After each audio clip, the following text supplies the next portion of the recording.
Okay, so we want to classify each expression as either a polynomial or non-polynomial. So what is a polynomial? Well, each term in a polynomial consists only of a number, so like 5 times some variable, so like x, okay? And the variable can be raised to a power, and that power's got to be a positive integer. So like 10 here, that's a positive integer there. 10.2, that wouldn't work, all right? So the number in front of the variable here, this is known as the coefficient. If there's no variable, we just call that a constant, so that would be a constant here.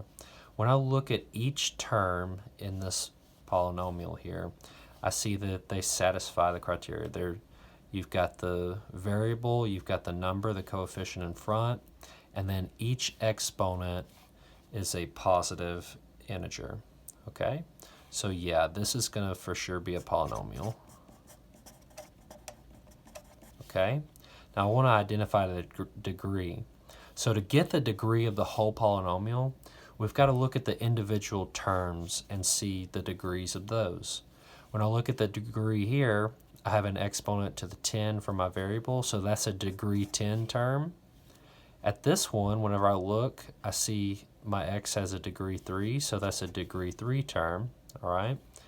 This one right here, I have a y cubed, okay, that's 3, but then I've also got a z to the 8th.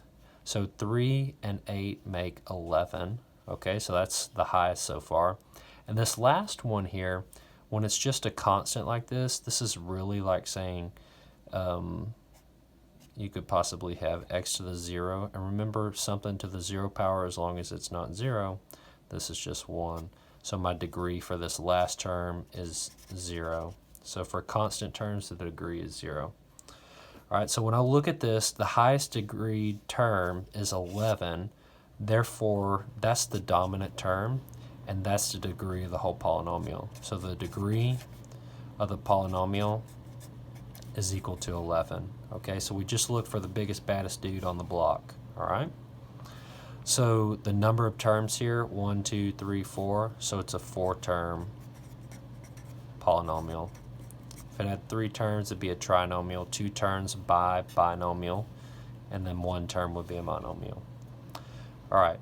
So this next one here, I look and I say, okay, so I've got numbers times variables, numbers times variables. Looks like the variables are raised to positive integer or exponents. So looks like we're good to go. This looks like a polynomial. All right.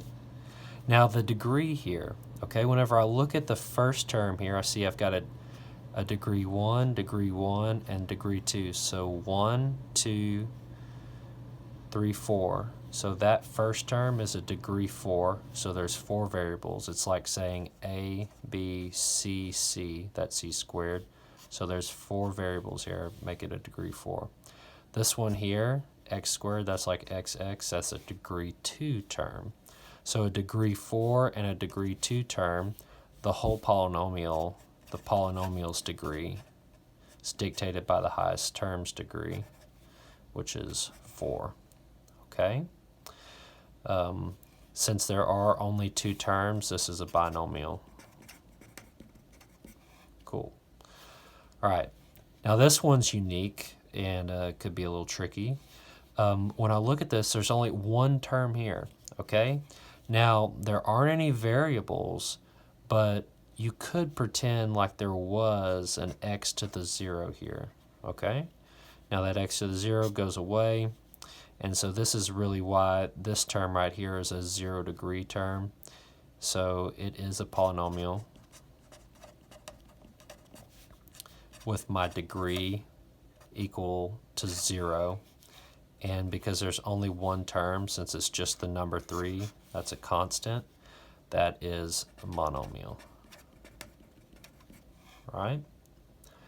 Now this last one here, this one's a little tricky because when I look at this, okay, all these numbers, okay, exponent here is a 1. We don't have a degree here, so that's a degree 0, a degree 1. But when I look at this, I've got a problem here. This x to the 1/2, this is like the square root of x. Now, we've got a problem because polynomials are continuous everywhere, but this function right here, okay, this, we can't put negatives in our square roots. If we put a negative in here, then we get, oh, we don't know what we get yet, right? So, got to be careful on that. So since this is not an integer, it's a fraction, it's a rational number, then we say this is a non-polynomial. And we're done. All right.